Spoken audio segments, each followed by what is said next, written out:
that? Yes, that's bibimbap.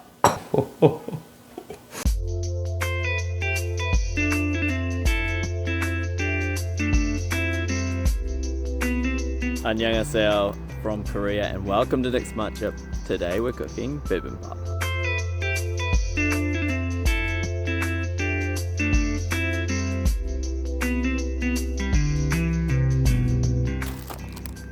Just got back from the supermarket, that's why I'm outside at the moment, and look what we have on sale. I don't know if you can see that well, but the price is 50% off spinach, which in Korea, that's a great deal. Spinach is very expensive these days, so anytime you can get it on sale, you've got to use it. And what better to use it than with bibimbap. And we've picked up some cheap mushrooms which are in season, so we're going to use those as well. I can't wait. I'm going to get in the kitchen and get cooking. Alright, let's start. Use ingredients that are available to you and that are within your budget. That's the best thing about bibimbap, is that you can use almost anything and then just mix it up with some spicy gochujang. So easy. I'm using beef for mine. I love putting beef with it. You can get cheaper cuts, more expensive cuts. It really is up to you. Make the marinade first and then let it sit while you could prepare the other ingredients just to get a bit more flavor in the meat. So stir it up nicely, then just put it to the side and come back when you're ready later. So I'm using spinach, like I said at the start, I got some on sale, but if you don't have access to that, there's plenty of other leafy greens you can use. Try to just choose something green. You want a nice color when you're making bibimbap, that's what it's about. Some leafy greens that you can boil up in a similar manner or just prepare in a different way. For instance, a lot of bibimbap will use lettuce, it's a little bit cheaper, and that also adds a little bit of flavor and crunch to it. But if you do use spinach, make sure you blanch it for a minute, rinse it, and then squeeze out the water. Then just throw in a little bit of garlic, sesame oil, and some salt. At the end of my video, I don't add extra sesame oil to my bibimbap because a lot of these things that I'm cooking have sesame oil in it, and that's more than enough for the dish that I make and the taste that I like. When you're preparing your ingredients, such as your carrots and the things that you're going to fry up, just make sure they're cut fairly thinly since you're going to mix everything up. You want to be able to get a little piece of everything in every bite. That's the true way to eat bibimbap. You don't want just one big chunk of something, for instance. So slice it up thinly. Look at me go, cutting it up nicely. So easy.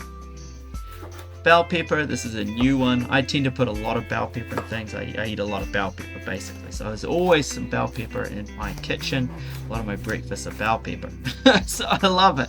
So you'll see me use it when I'm cooking. And I like the crunch that it brings to this bibimbap that I'm cooking. And it goes very well with some of the other ingredients we're using. So that's mostly why I chose it. It's time for mushrooms at the moment, and I'm trying to cook a lot with mushrooms, so now I've got a lot of mushrooms sitting around, so expect to see more mushroom recipes. So I like to use those. For your bean sprouts, bit of salt, and then let those sit and boil on about a medium heat for about 20 minutes. And basically you do that first and then you prepare all the other ingredients now. We can cook those off. The mushrooms, I tend to do these a little bit different than most Korean people do because I like my mushrooms to lose all the water. I want full mushroom flavor. I don't like sort of squishy mushrooms. I want them a little more drier, but then full of mushroom flavor. For each of these vegetables, cook them separately, don't do them all at once, and also just do it for about a minute. Maybe even 90 seconds depending on how well cooked you like your vegetables. If you want them a little bit of crunchy, go to close to that 60-second side.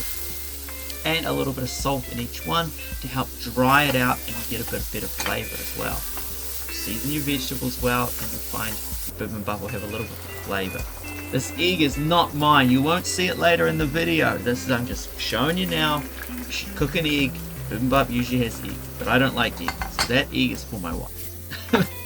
Now these are done. Our mushrooms are finished, so I'm going to take those off and put them to the side, and the bean sprouts as well. Put them to the side. 20 minutes is up.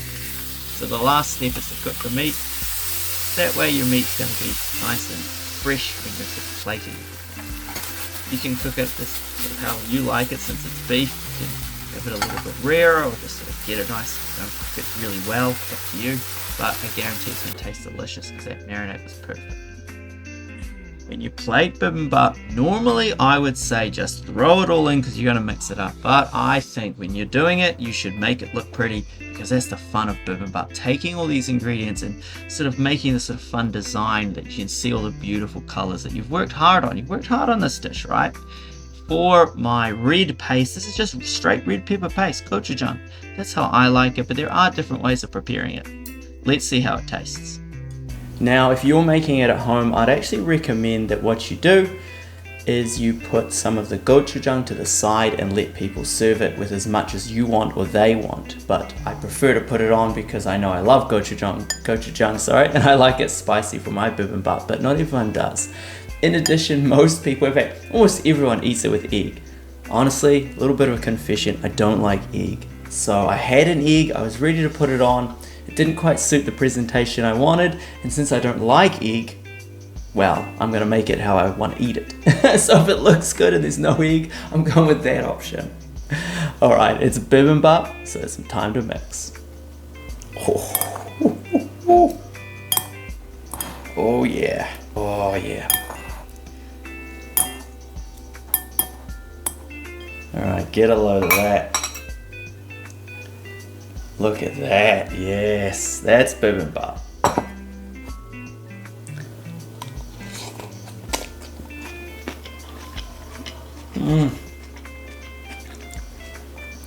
Every bite, you get a little bit of different flavors, different amounts of gochujang, different amounts of different vegetables and meat.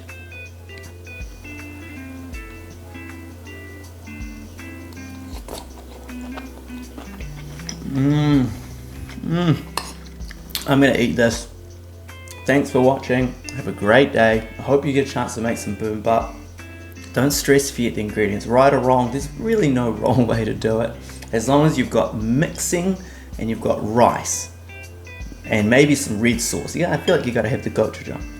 If you can get those three things, you can make bibimbap, alright? So give it a try. Let me know how it goes in the comments. And as always, if there is anything that you think I should add or that I'm doing wrong, let me know in the comments as well, because I love to learn new. I want to know, I'm a beginner, right? So I always want to know how to improve. Let me know. Have a great day. And annyeonghaseyo.